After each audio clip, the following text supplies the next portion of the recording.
Hello friends, if you're new to my channel, welcome. Why don't you go down, hit the subscribe button and ring the bell so you don't miss any episodes. For my fans and subscribers, welcome back. I really do appreciate you. Today I'm going to be talking about the situation around the Connecticut witch hysteria. I wanted to kind of give you an inkling of what we're going to get into with the previous two episodes, but it is very important that we understand the situation that was surrounding the Connecticut witch hysteria, and a lot of it actually had to do what was happening in England. By 1645, the English Civil War had produced psychological terror in many people. With everyone choosing sides, people began believing that there were those capable of channeling the powers of the devil to affect and afflict others. Interestingly, in England, witchcraft was not heresy, but a felony, thus making the burden of proof higher. However, for the Royalists, witches were guilty of rebellion, if nothing else, and so were parliamentary forces. By 1642, Parliament forces accused the Royalists of not only being papists, but also of being in league with the devil. So the situation got politicized fairly quickly. Gee, imagine that. Those who supported the Parliament accused the Royalist military commander, Prince Rupert, of gaining his victories by being in league with the devil. People in favor of Parliament thought that the Royalists and the Papists practiced the dark arts to aid them in battle, and that they went to the witches to help them with this practice. After the Battle of Naseby in June 1645, parliamentary troops massacred many women with swords. It was commonly believed in the 17th century that bleeding witches deprived them of their power, so of course they're going to massacre them with swords. Get as much blood out of them as they can. Damn, this was a horrible time to be alive. Matthew Hopkins, who inspired witch hunts in the East Anglian counties from 1645 to 1647, also inspired the first wave of witch hunts in colonial New England. He was responsible for the most savage witch hunt in England, so a bit of history on him is in order, I think.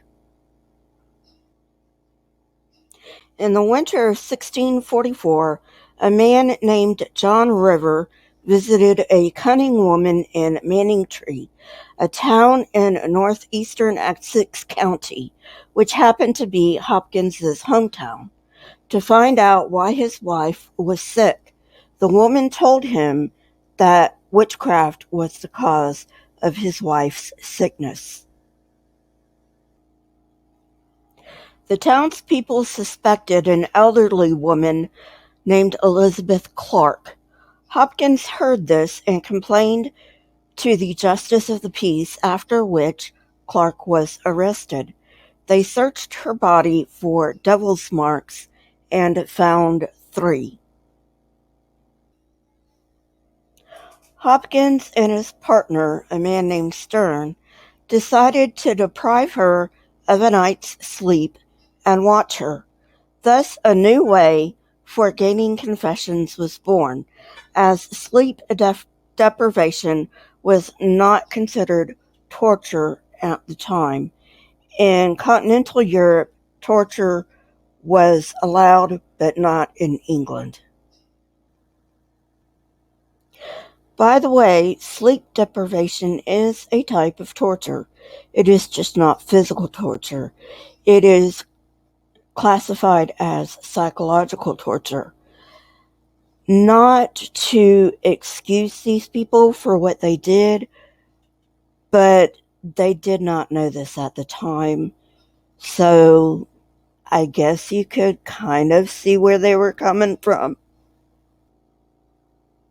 The main reason for the difference in treatment between mainland Europe and England was that in England, witchcraft was a felony, and in mainland Europe, it was a heresy.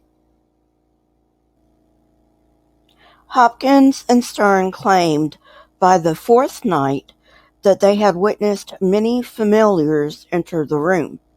Later, the poor woman confessed that she had had sex with the devil and that these monsters were their children. That is, the children of the devil and Elizabeth Clark.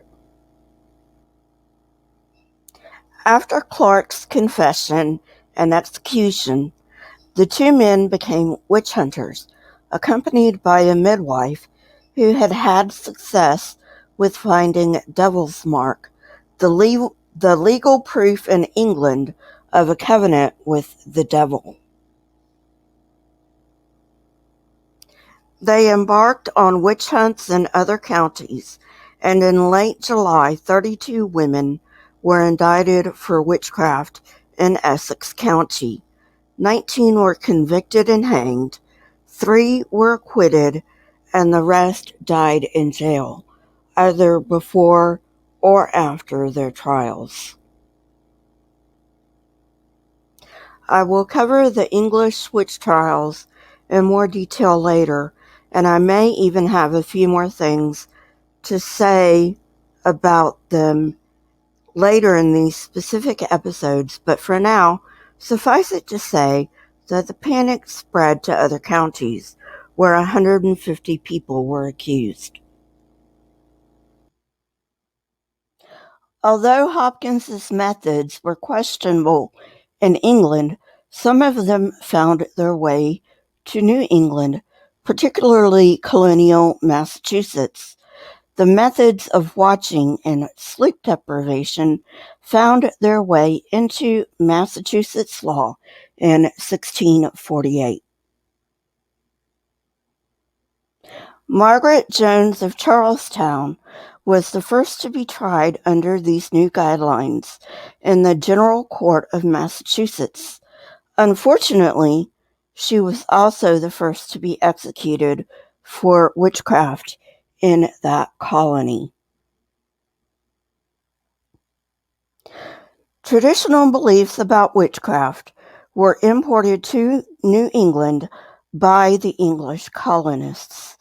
At the beginning of the 17th century, most Englishmen had no doubt that magic and witchcraft existed, as did spirits and demons, and the law only served to confirm this belief. The laws of the newly established American colonies quickly incorporated witchcraft. This reflected Puritan discontent of what they saw as England's tolerance of witchcraft.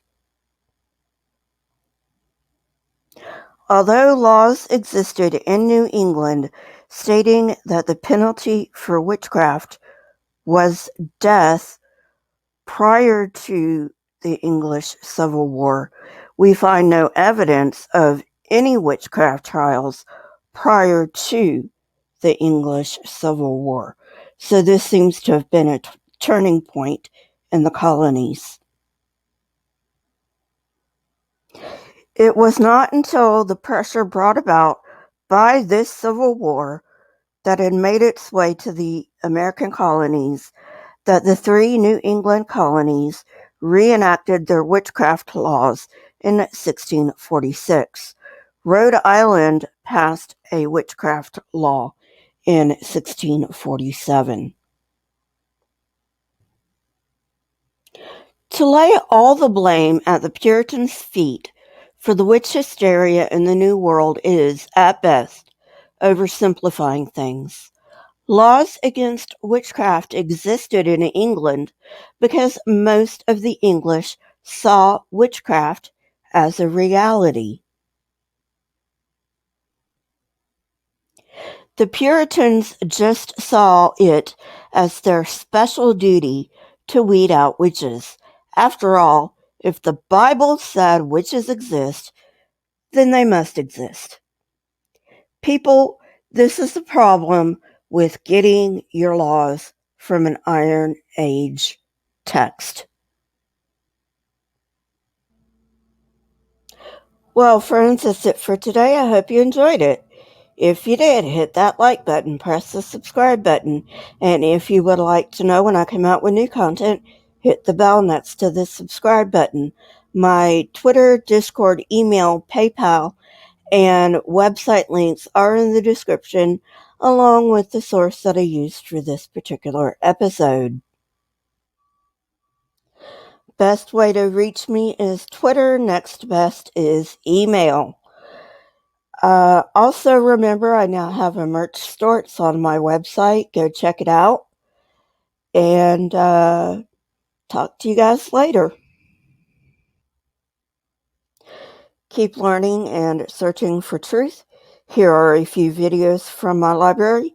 If you have not watched them yet, go ahead and watch them and tell me what you think. Until next time, friends, stay safe and goodbye.